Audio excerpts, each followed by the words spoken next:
부정할 수 없는 사실이 하나 있습니다. 우리는 지금 사람이 80세는 물론이고 90세, 100세까지 사는 것이 더 이상 놀라운 일이 아닌 시대에 살고 있습니다. 현대의학의 발전, 풍요로운 식생활, 그리고 향상된 생활 환경 덕분에 인류의 평균 수명은 역사상 유례없는 수준으로 길어졌습니다. 하지만 여전히 본질적인 질문은 남아 있습니다. 오래 사는 것이 과연 잘 사는 것을 의미할까? 최근 동아시아 농촌 지역에서 진행된 한 설문조사에 따르면 노인의 60% 이상이 죽음 자체는 두렵지 않다고 답했습니다. 그들이 진정으로 두려워하는 것은 바로 의미 없이 외롭게 살아남는가. 삶이 끝나가지도 않았는데 이미 멈춰버린 것 같은 고독한 생존이었습니다. 이 이야기를 듣고 저는 문득 보선 마을에서 은둔하며 살아갔던 노학자 지람 어르신이 떠올랐습니다. 지람 어르신은 매스컴에 자주 등장하는 유명 강사도 아니고 화려한 학이나 수많은 제자를 거느린 인물도 아니었습니다. 하지만 그분의 말에는 누구든 고개를 숙이고 생각에 잠기게 만드는 힘이 있었습니다. 그분의 지혜는 겉으로 번쩍이지 않았지만 세월과 상식, 깨어남을 통해 증류된 진심 어린 통찰이었습니다. 그 말들은 물처럼 조용히 흘렀지만 돌을 깎고 흐름을 바꾸는 강물처럼 인생의 방향을 바꿔 놓을 만큼 짙었습니다. 제가 그 어르신을 처음 만난 건 은행잎이 노랗게 물들어 낙엽처럼 떨어지던 가을 오후였습니다. 그날 그분이 처음 제게 건넨 말은 이랬습니다. 사람은 심장이 멈출 때 죽는 게 아니라 정말 죽는 건 더 이상 살고 싶지 않을 때부터 시작되지. 그리고 그건 보통 60즈음부터야. 그날의 대화를 계기로 저는 어르신의 말씀을 모두 기록했습니다. 그리고 그 말씀을 3가지 인생의 교훈으로 정리하게 되었죠. 그날 이후 저는 부모님을 다시 바라보게 되었고 제 자신도 다시 돌아보게 되었습니다. 그리고 깨달았습니다. 노년이란 쓸쓸한 마지막 잔이 아니라 삶의 또 다른 막, 더 깊고 더 다채로운 잔이 될 수 있다는 것입니다. 우리가 마음만 먹는다면 한 번 더 새롭게 살아볼 수 있는 인생의 후반전 말입니다. 지금부터 소개할 3가지 교훈은 노년의 삶을 고통스러운 경고가 아닌 축복으로 바꾸는 생존 지침입니다. 각 교훈은 하나의 질문, 저건 혹은 삶의 단면으로 시작될 것입니다. 그리고 마지막에는 이런 메시지로 끝나게 됩니다. 당신이 누구든 몇 살이든 지금 이 순간부터 다시 시작할 수 있다. 60이라는 나이면 축복일까? 경고일까? 그것은 결국 스스로의 선택에 달려있다. 내일 아침 지람 어르신은 누구보다 먼저 일어나셨습니다.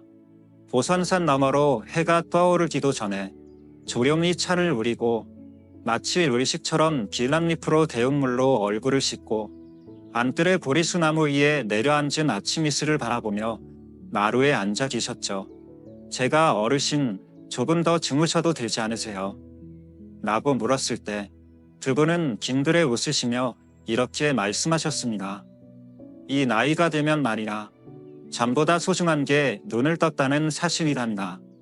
앞으로 몇 번이나 더 아침을 맞이할 수 있을지 아무도 모르니까.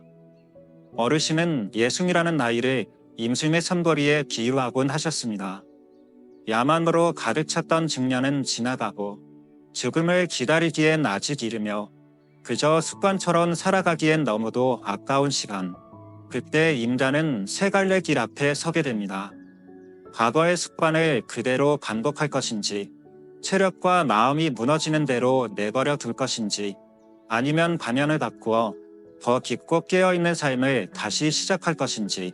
아이, 한 번의 낙상이 바꾼 인생. 어르신께서 들려주신 이야기 중 가장 인상 깊었던 건 61세가 되던 해의 어느 날 새벽, 차나무 아래서 이클 따다가 미끄러져 무릎을 바위에 부딪히며 넘어진 경험이었습니다. 그 낙상은 생명을 위협할 정도는 아니었지만 어르신은 그 후 일주일 가까이 자리에 누워 움직이지 못하셨다고 합니다.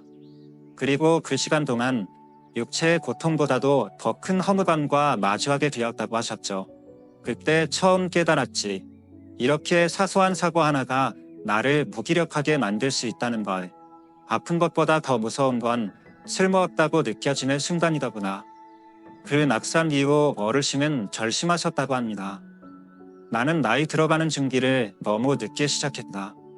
건강만이 아니라 정신, 관계, 삶의 의미에 대해 전혀 증기하지 않았다는 사실. 그리고 그날 이후 어르신은 인생을 되돌아보고 다시 시작하기로 결심하셨습니다.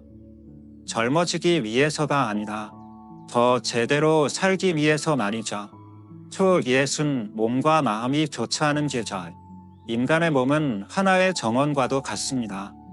관리를 소홀히 하면 언젠가는 내말라가고 정성을 들이면 다시 싹을 틔울 수 있습니다. 비록 마지막이다 하도 예수는 그런 시기입니다. 몸이 신호를 보냅니다. 고려라, 심장, 관절, 소화기. 그것은 병이 아니라 별표 제발 나를 돌봐줘 별표라는 정보입니다. 마음이 유리처럼 깨지기 쉽습니다. 노년기에 오울은 약해서 생기는 것이 아닙니다. 평생 누적된 감정이 어느 날 터져나오는 것이죠. 누구도 제대로 들어주지 않고 스스로조차 자신을 외면할 때 마음은 어두운 동굴로 숨어버립니다. 인간관계가 값집니다. 자식은 떠나고 친구는 하나둘씩 사라집니다. 그리고 어느 날 별표로 내가 이 세상에 더 이상 속하지 않는 것 같다. 별표는 생각이 들기도 합니다. 하지만 이 몸과 마음이 동시에 흔들리는 이 시기야말로 가장 깊은 성찰의 시간이 될 수 있습니다. 느리지만 선명하게 다시 내면의 리듬을 찾아가는 시간 말이죠. 3. 더 이상 서두를 필요는 없지만 지금도 늦지 않았다. 예순 이후 많은 사람들이 저지르는 실수는 스스로를 포기하는 것입니다. 더 이상 배우지 않고 관계를 단전하고 스스로를 돌보지 않게 되죠. 그러나 지담 어르신은 분명히 말했습니다. 숨을 쉬고 있는 한 절대 늦은 건 아니란다. 숨이 끊기면 그땐 정말 늦은 거지. 어르신은 그렇게 말씀만 하신 게 아니라 직접 실천하셨습니다. 매일 1시간은 마을을 걸으며 3번은 깊은 호흡을 하고 하루에 1번은 누군가와 진심 어린 대화를 나누셨습니다. 그 외에도 명상을 배우고 옛 한자를 익히고 오래된 정전을 다시 읽기 시작하셨죠. 어르신은 오래 살고 싶었던 것이 아니라 남은 날들 하나하나를 제대로 살고 싶으셨던 겁니다. 그렇다면 어르신은 어떻게 나이 듦을 새로운 시작으로 바꾸셨을까요? 그 비결은 바로 다음 장에 이어집니다. 어르신이 알려준 다시 배우는 것, 먹는 것, 쉬는 것, 그리고 가장 중요한 자기 자신을 듣는 것.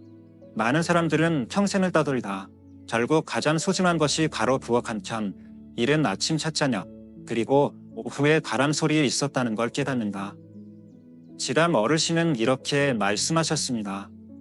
인생에서 새로운 걸 계속 배워야 하는 게 아니란다. 오히려 이미 알고 있다고 착각했던 것들을 다시 배워야 하지. 살면 살수록 사람은 가장 본질적인 것들을 잊기에 마련이거든. 어르신이 말한 다시 배우기는 모든 것을 버리고 새로 시작하는 것이 아닙니다. 오히려 불필요한 것들을 내려놓고 삶의 본질로 되돌아가는 여정이었습니다. 아이 식사에서 시작하. 지담 어르신은 말했습니다. 내가 지난 30년간 건강하게 살아온 비결은 병원이 아니라 밥상이었단다. 사람은 누구나 스스로를 치유할 수 있어. 다만 제대로 먹고 천천히 씻고 조용히 먹는 법을 알아야 하지. 어르신이 지켜온 불변의 원칙. 감정보다 느리게 먹어라. 배보다 적게 먹어라. 입맛보다 단순하게 먹어라. 어르신의 한 끼는 늘 단칠했습니다. 잡곡죽 한 그릇, 삶은 채소 한 접시, 부드러운 두부 몇 조각. 하지만 그분은 그 한 입 한 입을 정성껏 씹으며 마치 쌀알과 대화를 나누듯 계지와 계절의 맛을 느끼려 애쓰셨습니다. 그리고 말씀하셨습니다. 일이 편안해지면 마음도 편안해진단다. 수면은 몸과 마음이 주고받는 용서. 식사를 바꾸고 난 뒤 어르신은 별표를 다시 배우셨습니다. 노인이 잠을 못 자는 게 아니라 별표 잘 쉬는 법을 잊은 것뿐이지. 어르신의 말입니다.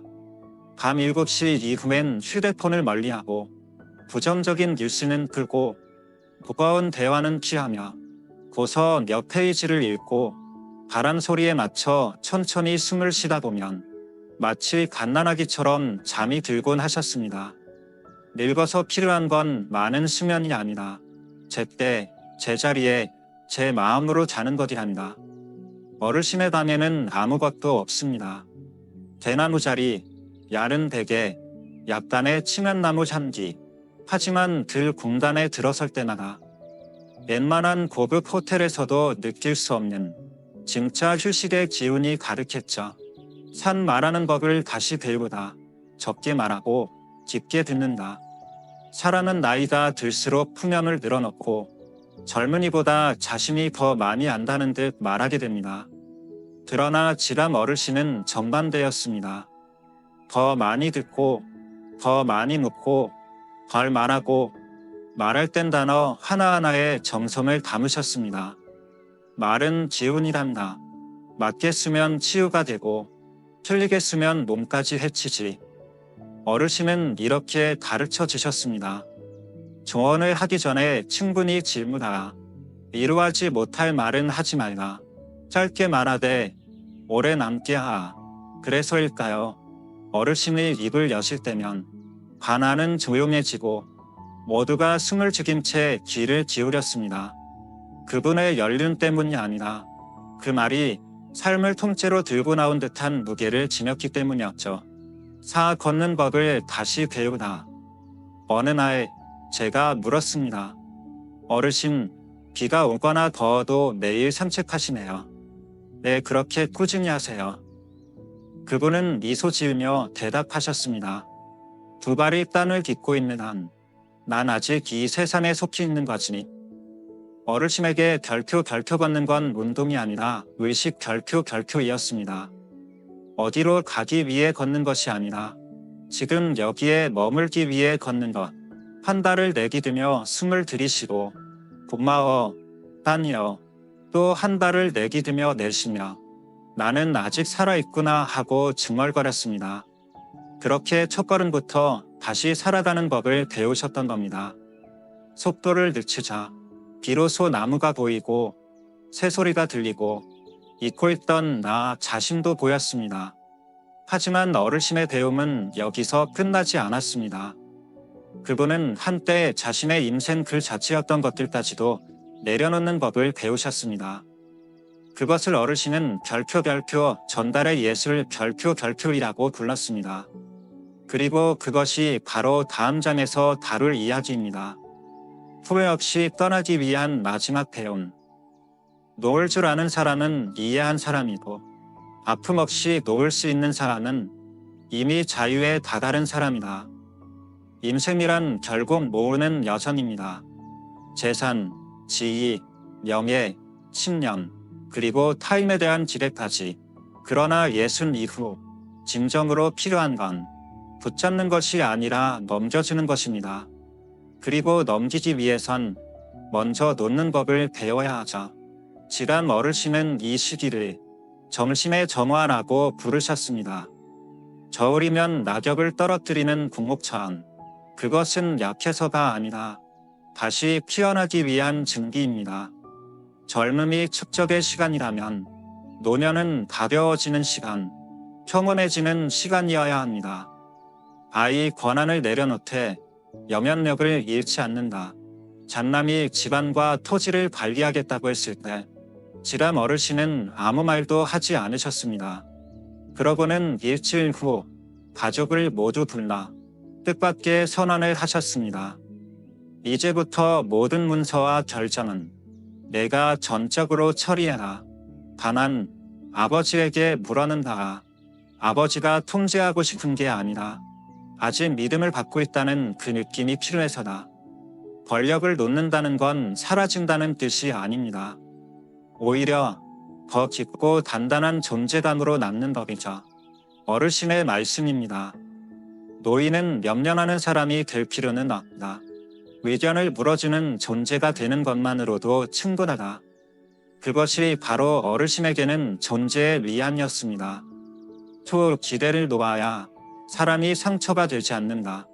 노년기의 가장 큰 고통은 몸이 아니다. 가족에 대한 기대에서 오는 마음의 무게입니다. 지람 어르신은 이렇게 말씀하셨습니다. 예전엔 아들이 의사가 되길 바랐지. 하지만 그 아이는 화가가 되었어. 몇 년이나 실만했지. 그러다 문득 깨달았어. 내 꿈을 아들의 어깨에 얹는 건 사랑이 아니라 사슬이라는 걸. 기대를 놓는다는 건 무관심이 아닙니다. 조건 없는 사랑을 배우는 것입니다. 선본, 실패라는 나대를 붙이지 않고 내 기준의 삶을 타인에게 강요하지 않고 있는 그대로 살아나는 법을 익히는 것. 그게 바로 노인의 사랑이 진짜 사랑으로 거듭나는 순간입니다.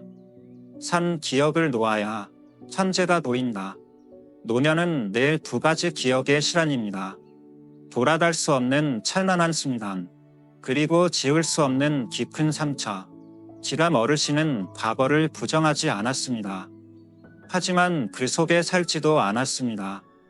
기억해야 할 건 남기고, 글로 쓰고, 이야기로 전하고, 그리고 흘려보내셨습니다. 기억은 물 한 알이와 같단다. 계속 부으면 넘치지, 비우지 않으면 현재를 상처받아. 어르신은 매주 하루 자신의 인생 이야기를 글로 남기셨습니다. 슬프니, 기쁘니, 누구에게도 말 못한 이야기까지. 하지만 그건 미련이 아니라 정리였습니다. 놓기 위해 적는 글이 어르신을 가장 평온한 사람으로 만들었습니다. 사한 물건을 놓아야 마음이 걸을 수 있다. 지람 어르신은 작은 집에서 사셨습니다. 손바느질한 헝겊 옷 몇 벌, 찻주전자 하나, 낡은 책 몇 권, 그리고 대나무 침산 하나. 짐이 적을수록 멀리 간다. 삶에서뿐 아니라 내면으로도 말이다. 어르신은 자신이 가진 거의 모든 것을 기꺼이 나누셨습니다. 책은 마을 학교에, 물건은 필요한 이웃에게, 남은 건 정말 자신을 웃게 만드는 것만 남기셨죠. 가진 건 적었지만 그분은 마을에서 가장 부유한 분처럼 살았습니다. 왜냐고? 마음이 가장 가벼웠기 때문입니다. 놓는다는 것은 포기하는 게 아니라 인생의 마지막 성숙으로 가는 문을 여는 일입니다. 강처럼 흘러가되 샘물처럼 남는 산. 그리고 이제 어르신은 가장 단순하지만 가장 깊은 일을 시작합니다. 바로 무엇을 남기고 떠날 것인가, 어떻게 남겨야 아름다울 것인가를 직접 기록하고 정리하는 시간. 그 마지막 여정을 다음 장에서 함께 따라가 보겠습니다. 사람은 두 번 죽는단다. 한 번은 심장이 멈출 때, 그리고 또 한 번은 아무도 그를 기억하지 않을 때. 바람 한 점 없는 늦은 오후, 지람 어르신은 늘 마루에 앉아 계셨습니다. 붉게 물든 석양이 작은 마당을 물들이치는, 손에는 오래된 가죽 공책 한 권, 모서리는 해지고 종이는 누렇게 바랬지만 그 속엔 한 사람의 영혼이 고요히 살아 숨쉬고 있었죠. 그분이 글 공책에 적은 건 신문에 내기 위함도 아니고 책으로 출판하기 위함도 아니었습니다. 자신이 살아온 순결의 일부를 다음 세대에게 조용히 건네주기 위한 일이었죠. 아이 자신을 위한 기록이 아닌 남겨진 일을 위한 기록. 지람 어르신은 글쓰기를 기술로 보지 않으셨습니다. 그분에게 글은 별표 의식, 별표이었습니다. 마치 조상들이 후손에게 유언을 남기듯 한 글자, 한 문장을 정성껏 적어나가셨죠. 부모가 떠나면 자식에겐 남는 것이 몇 가지 물건뿐이야. 하지만 그중 손글씨가 있다면 부모는 여전히 그 글자 속에서 살아있는 거지. 어르신은 아들을 등에 업고 냇물을 건너던 첫날에 아내가 떠나던 밤 현나무 아래서 밤새 촛불을 밝히란 일을 적으셨습니다. 그분은 눈물도 슬픔도 숨기지 않으셨습니다. 왜냐하면 기억을 나눈다는 건 나약함이 아니라 마음의 무게를 덜어내는 일이기 때문이야. 또 무엇을 어떻게 적을 것인가. 어르신은 누구나 소설가가 될 필요는 없다고 하셨습니다. 하지만 진심 어린 몇 줄은 누구나 쓸 수 있다고 믿으셨습니다. 그분은 이렇게 권하셨죠. 돌 앞에 둘러앉아 이야기하듯사 멋있게 쓰려 하지 마. 진심이면 오래 단다. 가능하면 손글씨로 쌓아. 손끝의 떨림이 마음을 전한다. 어르신은 아이들에게 가족 이야기를 기록하게 하셨습니다. 누구도 쓰지 않지만 그 어떤 역사책보다 생생한 이야기들을 말이죠. 산, 정신적 일산은 물질적 일산보다 오래 간다. 많은 이들이 죽으며 돈이나 집, 땅을 남깁니다. 하지만 지감 어르신은 사상을 남기셨습니다. 그분의 손주들은 모두 만 18세가 되는 해 손으로 직접 쓴 공책 한 권씩을 받았습니다. 그 안에는 학교에서는 배우지 못할 것들이 적혀 있었습니다.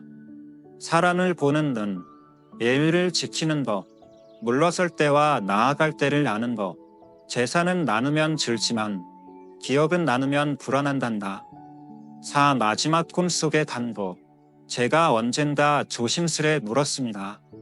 어르신, 만약 갑자기 세상을 떠나야 한다면 무엇이 가장 아쉬우실까요? 그분은 미소 지으며 말씀하셨습니다. 아니란다. 해야 할 말은 이미 다 했고 남은 건 이 공책 안에 다 들어있지. 그분은 그것을 별표 부드러운 유언장 별표이라 부르셨습니다. 무엇을 나누기 위한 것이 아니라 무엇을 잊기 위한 것이었죠. 기억은 누구도 훔칠 수 없어. 하지만 우리가 나누지 않으면 결국 우리와 함께 사라지고 마는 거야. 그리고 이제 지람 어르신은 가장 조용하고도 깊은 여행을 떠납니다. 다음 장에서는 그분이 마지막으로 남긴 도덕과 자유, 서로 반대처럼 보이지만 사실은 다 있는 그 두 가지 삶의 진실에 대해 함께 걸어가 보려 합니다. 외로움 때문에 죽는 사람은 없지만 외로움을 이해하지 못해서 살 수 없는 사람은 참 많단다. 지람 어르신은 말씀하셨습니다. 진짜 어려운 건 혼자 사는 게 아니라 혼자 있는 자신을 받아들이고도 마음이 가득 찬 채로 살아가는 거 한다. 나이가 들수록 병보다 더 무서운 건 잊혀짐이었습니다. 이름을 불러주는 사람이 없고 함께 밥 먹자고 기다려주는 이가 없고 조언을 구하는 이 하나 없는 나날. 그 고요한 침묵이야말로 가장 깊은 공허함이 될 수 있는 순간입니다. 하지만 지람 어르신은 말하셨죠. 그런 오후야말로 자신을 가장 선명하게 느낄 수 있는 시간이라고. 아이, 외로움과 고요함은 다르다. 외로움은 누군가를 원하지만 옆에 없는 상태. 고요함은 혼자 있어도 전혀 부족함 없는 상태. 젊은이는 자신을 이해해줄 리가 없을까 두렵고 나이듦이는 더 이상 누가 자신을 이해하려 하지 않을까 두렵다. 하지만 어르신은 그런 나이들 속에서 진짜 자유를 발견하셨습니다. 마당 한가운데서 명상을 하고 밤비 소리를 듣고 제가 담긴 부엌의 냄새를 맡으며 매 순간의 순간을 처음 살아보는 듯 느끼셨습니다. 또 자기 자신과 친구가 되는 법. 누군가가 내 마음을 채워주길 기대하지 말 거야. 그들은 언젠가 떠난다. 하지만 스스로와 친구가 된다면 절대 길을 잃지 않게 되지. 나이 들수록 우리는 스스로와 대화할 기회가 많아집니다. 어르신은 꿈을 기록하고 10년 전에 자신에게 편지를 쓰고 거울 앞에 앉아 거기 있는 사람아, 너는 지금 무엇을 바라는가? 그렇게 묻곤 하셨습니다. 참 진짜 자유는 역할에서 벗어날 때 시작된다. 임세는 하나의 무대입니다. 착한 자식, 좋은 아내, 남편, 모범 부모, 이상적인 시민. 하지만 그 모든 역할을 걷지 않으면 결국 지쳐버리게 됩니다. 지람 어르신은 이렇게 말하셨죠. 지금 나는 아무것도 아니란다. 그래서야말로 나는 온전히 나일 수 있지. 이제는 누굴 가르치려 애쓰지 않으셨습니다. 정해진 틀에 맞춰 행동하지도 않았습니다. 그저 있는 그대로 울고 싶을 땐 울고 웃고 싶을 땐 웃는 삶을 사셨습니다. 가볍게 떠난다는 것. 어르신이 돌아가시던 날 비는 오지 않았습니다. 들녘에는 바람만 살만 불어왔고 그분은 잠결에 조용히 세상을 떠나셨습니다. 고통도 없이 울음소리도 없이 오직 침묵 속에서 그 곁에는 마지막 공책 한 권, 그 안엔 단 한 줄의 글, 나는 충분히 살았다. 이 글을 읽고 있다면 울지 말고 차 한 잔을 밀어 내가 가르쳐준 것들을 누군가에게 일하지해다오. 노년은 뒤로 물러나는 시간이 아닙니다. 그것은 지혜와 사랑, 그리고 자유가 드러나는 또 하나의 얼굴입니다. 당신이 지금 노년 뒤에 접어들고 있다면 슬퍼하지 마세요. 지난 어르신 같은 이들이 보여주셨습니다. 노년은 마지막 봄이 될 수 있습니다. 그리고 그 봄은 생의 가장 아름다운 계절이 될 수도 있다는 것은요. 그리고 만약 당신 곁에 부모님, 조부모님이 계시다면 그분들이 침묵 속에 살아가다 침묵 속에 사라지지 않도록 해주세요. 그들 안엔 아직 말해지지 않은 한편의 삶이 남아 있을지 모릅니다.